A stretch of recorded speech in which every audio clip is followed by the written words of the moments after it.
Sais-tu que Jésus vient d'une famille pauvre? Voici un message d'espoir pour les désespérés, pour ceux qui se sentent négligés dans la société. Jésus-Christ, l'homme le plus parfait, l'homme le plus grand de tous les hommes, vient d'une famille pauvre. Vous allez remarquer dans Luc 4, par exemple, le verset 18, quand Jésus va commencer son ministère, il va dire « L'Esprit du Seigneur est sur moi, car il m'a oint pour annoncer la bonne nouvelle aux pauvres. » Donc, l'une des premières missions de Jésus-Christ, c'était d'annoncer la bonne nouvelle aux pauvres. Jésus, il n'est pas comme aujourd'hui les rois de ce monde qui négligent les pauvres, mais lui, il est venu justement pour les pauvres. Vous allez aussi remarquer que même quand Jean-Baptiste sera en prison, et il va se demander si vraiment c'était Jésus le Messie. Et il va envoyer ses disciples vers Jésus pour demander, allez-y lui demander, est-ce que c'est vraiment lui le Messie? Est-ce que c'est vraiment lui que nous attendons? Et Jésus va citer beaucoup de choses.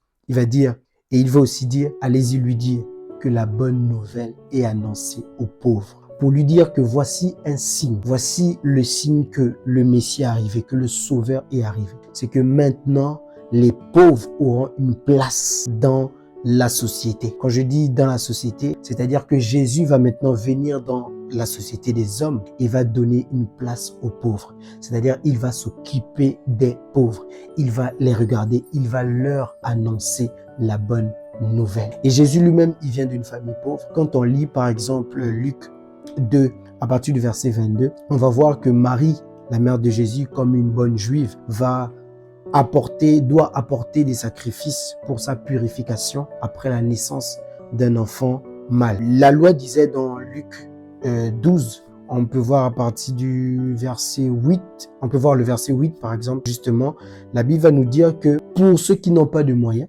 donc pour ceux qui ne peuvent pas se procurer un agneau, donc les femmes qui ne peuvent pas se procurer un agneau, elles doivent amener 2 taureaux et deux tourterelles et 2 pigeons. Vous voyez un peu?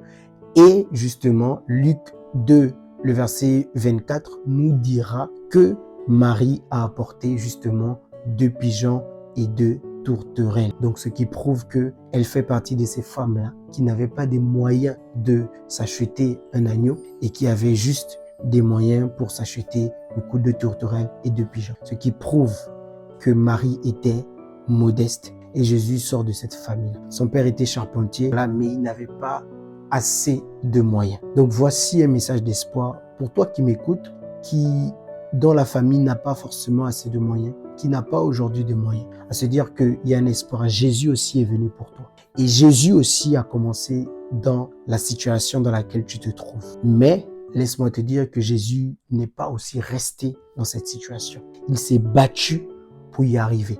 Déjà, sa famille, elle était certes pauvre, mais elle était très pieuse. Donc, dès son bas âge, Jésus a été plongé. Évidemment, là, je parle d'un Jésus humain qui a subi, en fait, toutes les étapes de l'enfance. Jésus a eu la grâce d'être né aussi d'une famille pieuse. Donc, même si tu n'es pas né d'une famille pieuse, mais que tu peux justement avoir Jésus dans ta vie, c'est la chose la plus importante. Justement, Marie et Joseph étaient tellement pieux que vous voyez que dans Luc 2, le verset 41, on nous fait comprendre que il partait au temple, il partait à Jérusalem chaque année. Il faisait le voyage de Nazareth, de Galilée, jusqu'à Jérusalem chaque année. Or, à l'époque, c'était un voyage qui coûtait très très cher. Voilà pourquoi la plupart même des Galiléens s'arrangeaient à aller en Pâques, justement, à Jérusalem chaque 2 ans, chaque 3 ans, parce que le voyage était assez coûteux. Mais ses parents, malgré leurs faibles moyens, s'arrangeaient à se rendre à Jérusalem. Cela prouve combien de fois ils craignaient Dieu et ils voulaient à chaque fois honorer Dieu en partant,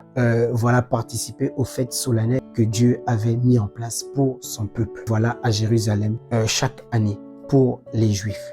Et Jésus grandissait, comme la Bible nous dit, en sagesse, en grâce, en stature. Il grandissait. L'enfant grandissait chaque jour en grâce, en stature et en sagesse. Donc c'est possible d'être dans une famille modeste, dans une famille pauvre, mais d'évoluer, de grandir au fur et à mesure dans les voies de Christ, dans les voies de Dieu, et plus tard, de voir sa vie évoluer. Le but n'est pas de rester dans cet état-là, mais de grandir, d'évoluer avec Jésus-Christ. C'est très important de le comprendre. Vous allez remarquer que Jésus, la Bible dit qu'il était comme son Père, il était charpentier. C'est vrai que le terme charpentier est très réducteur par rapport à ce qu'il faisait. Parce que si on va selon l'entendement d'aujourd'hui, un charpentier, on va dire, c'est quelqu'un qui travaille le bois. Mais à l'époque, Jésus, en fait, c'est le mot qui est traduit, c'est tectone. Charpentier, c'est tectone.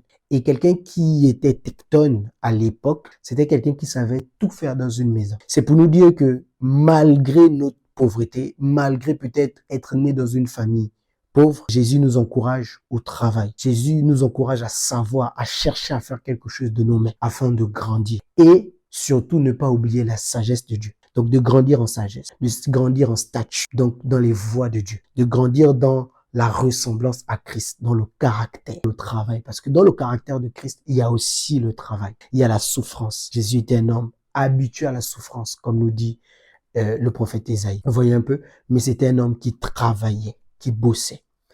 Et voilà, et en bossant, voilà, vous pouvez rendre votre famille demain qui était pauvre, une famille, voilà, avec un peu de moyens. Jésus, c'est un homme extraordinaire. Ce n'est pas pour rien que, justement, quand ses parents sont allés à Bethléem, ses parents sont partis à Bethléem, ils partaient justement pour un recensement. Ils avaient décrété un recensement sur toute la terre.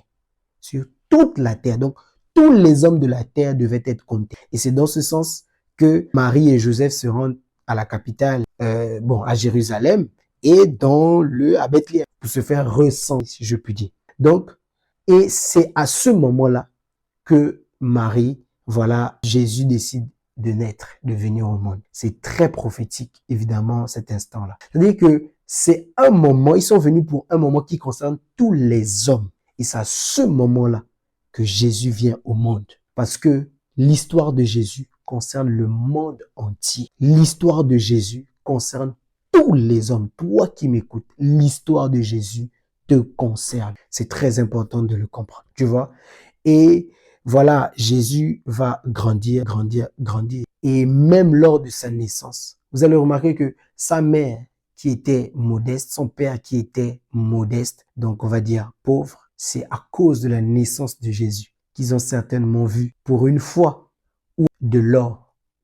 Vous voyez, quand Jésus est né, ses parents ont vu de l'or, ses parents ont vu de l'encens, ses parents ont vu de la myrrhe. Ça veut dire que la présence de Jésus dans une vie peut apporter beaucoup de choses, apporte de l'espoir. Il y a des choses que tu n'avais peut-être pas, tu ne pouvais pas imaginer dans ta vie. Mais à cause de la présence de Jésus dans ta vie et du travail, Jésus peut changer le cours de l'histoire de ta famille et le cours de ta propre histoire. C'est possible. Donc voici ce message d'espoir-là. Jésus était dans ta situation. Il n'est pas né d'une famille riche, bien qu'il n'y a pas de souci avec ceux qui sont nés des familles aisées. Mais ici, l'exhortation est pour donner un encouragement à tous nos frères qui sont nés dans des difficultés, à tous nos frères qui sont nés dans des familles qui n'ont pas assez de moyens. C'est possible avec Jésus de réussir. Jésus a réussi sa mission sur la terre. Voyez un peu.